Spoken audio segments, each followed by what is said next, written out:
15 जून की गलवान घटना पर आज तक की सुपर एक्सक्लूसिव खबर देखिए। हम आपको जो रिपोर्ट अब दिखाने जा रहे हैं वो गलवान घाटी का वो सच है जो रात के अंधेरे से अभी तक पूरी तरह रोशनी में आ ही नहीं पाया है।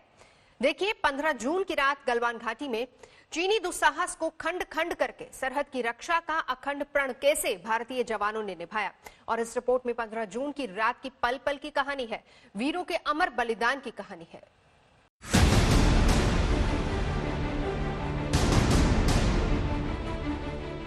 लद्दाख में हमारे 20 जाबाज शहीद हुए, लेकिन जिन्होंने भारत माता की तरफ आंख उठाकर देखा था, उन्हें वो सबक सिखा कर गए। शहीद वीर जवानों के विषय में देश को इस बात का गर्व होगा कि वे मारते मारते मरे। 15 जून की रात को गलवान घाटी में क्या हुआ? कितनी देर चली लड़ाई? कैसे लड़े भारतीय जांबाज? 16वीं बिहार रेजिमेंट के पराक्रम ने कैसे चूर चूर किया चीन का अहंकार? भारतीय जवानों के शौर्य के सामने कैसे सरेंडर कर गई पीएलए? तो मैं गौरव के साथ इस बात का जिक्र करना चाहूंगा कि ये पराक्रम बिहार रेजिमेंट का है। चंद घंटों में भारतीय जवानों ने अपने बलिदान से गलवान घाटी में शौर्य की वो कहानी लिख दी जिसे सदियां दोहराएंगी। एलएसी पर जो हुआ है उसे 3 टुकड़ों में समझना होगा। शुरुआत चाइना की तरफ से हुई, जिसके बाद भारत ने पलटवार किया। इतना साफ है कि नुकसान चाइना को ज्यादा हुआ है।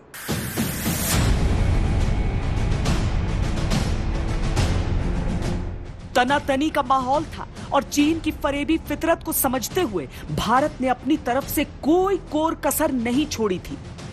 गलवान घाटी पर भारत और चीन के सेनाओं के बीच क्या क्या हुआ उसे लेकर जबरदस्त विवाद छिड़ा है, लेकिन इसके बीच हम आपको पूरी इनसाइड स्टोरी दे रहे हैं। वहां पर 16वीं बिहार और 3री पंजाब के जवान डटकर खड़े थे, साथ ही थे घातक कमांडोज। जैसा कि नाम से ही स्पष्ट होता है, ये घातक होते हैं अपने दुश्मनों के लिए। चीनी विश्वासघात का किस्सा शुरू होता है एक ऐसी पोस्ट से जिसे चीन ने एलएसी के बेहद करीब बनाया। हालांकि जब अधिकारियों के बीच बातचीत हुई तो चीन ने उस पोस्ट को डिसमेंटल किया, लेकिन फिर उसे दोबारा क्यों बनाया गया? कमांडिंग ऑफिसर कर्नल संतोष बाबू ये जानना चाहते थे, लिहाजा चीनी सेना से बात करने के लिए गए। उस वक्त उनके साथ कुछ अफसरों समेत 35 लोगों की टीम थी। कर्नल संतोष बाबू वहां पहुंचे तो उन्हें पहली ही नजर में अंदाजा हो गया कि सारे चीनी सैनिक नए थे जिनसे उनकी अब तक बातचीत चल रही थी। वो टुकड़ी ये नहीं थी। बहुत हैरान करने वाली बात यह है कि जिन चाइनीज ऑफिसर्स से हमारी बात चल रही थी वो बदल गए थे। वहां नई डिप्लॉयमेंट थी और ये चाइना की तरफ से किसी बड़ी कॉन्स्पिरेसी की इशारा था। बदली हुई टुकड़ी को देखकर कर्नल बाबू का माथा तो ठनका, लेकिन वो शांत थे और उसी शांति के साथ सिर्फ ये जानना चाहते थे कि समझौते के अनुसार हटाई गई पोस्ट दोबारा क्यों बनाई गई। चीनी सैनिकों को पीछे हटना था तो वो हटे क्यों नहीं? चीनी टुकड़ी का इरादा कुछ और ही था। कर्नल बाबू की थोड़ी सी पूछताछ के बाद ही एक चीनी जवान ने उन्हें पीछे धक्का दिया।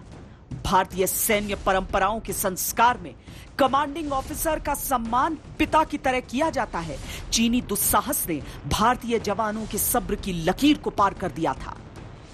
किसी भी यूनिट का जो कमांडिंग अफसर होता है वो उन जवानों के लिए उनके पिता के समान होता है। कर्नल संतोष बाबू एक बहुत ही संयम और शक्ति के संतुलन वाले सिपाही थे।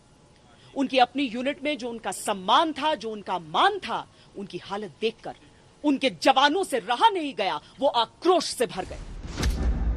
16वीं बिहार रेजिमेंट के जवानों ने मार मार के चीनी सैनिकों को अधमरा कर दिया। बिना गोली चलाए पोस्ट समेत जितने भी चीनी चिन्ह मौजूद थे वो तहस नहस कर दिए गए। ये लड़ाई पूरे 30 मिनट तक चली।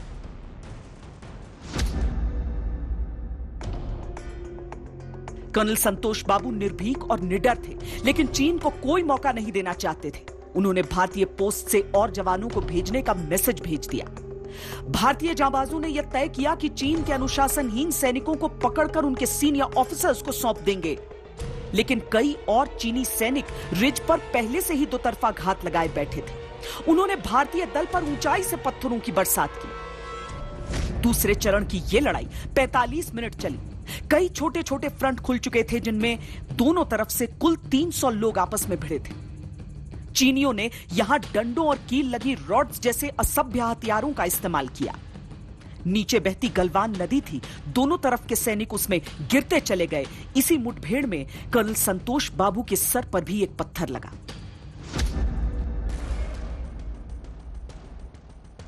कर्नल संतोष बाबू समेत अपने कई साथियों के बलिदान ने भारतीय जवानों के आक्रोश की हद पार कर दी। 11 बजे के बाद लड़ाई का तीसरा चरण शुरू हुआ। 16वीं बिहार के साथ तीसरी पंजाब और इनके घातक कमांडोज आ मिले। यहां से जो हुआ वो चीनी शायद कभी भूल नहीं पाएंगे। मिली जानकारी के अनुसार 16 चीनी जवानों का शव उसी वक्त चीनी अफसरों को सौंपा गया था। कई गलवान नदी में बह चुके थे, कई इतने बुरी तरह घायल थे जिनकी बाद में मौत हुई। हालांकि चीन अपनी पिटाई को दुनिया से छुपाना चाहता है। तीसरी लड़ाई के बाद दोनों तरफ की सेनाओं ने अपने अपने घायल जवानों की अदला बदली करी। बचे हुए सैनिकों को तुरंत लौटाने की सहमति बनाई गई, जो लौटा भी दिए गए। लेकिन 15 जून की रात जो हुआ वो चीन कभी भुला नहीं पाएगा। उसे याद आएंगे वो उद्घोष जिन्होंने चीनी सेना से होश छीन लिए थे। याद आएंगे भारतीय जांबाजों के वो बाहुबल जिनमें चीनी सैनिकों ने छटपटाते हुए दम तोड़ा था। दिल्ली में शिव अरूर के साथ श्वेता सिंह, लद्दाख आज तक।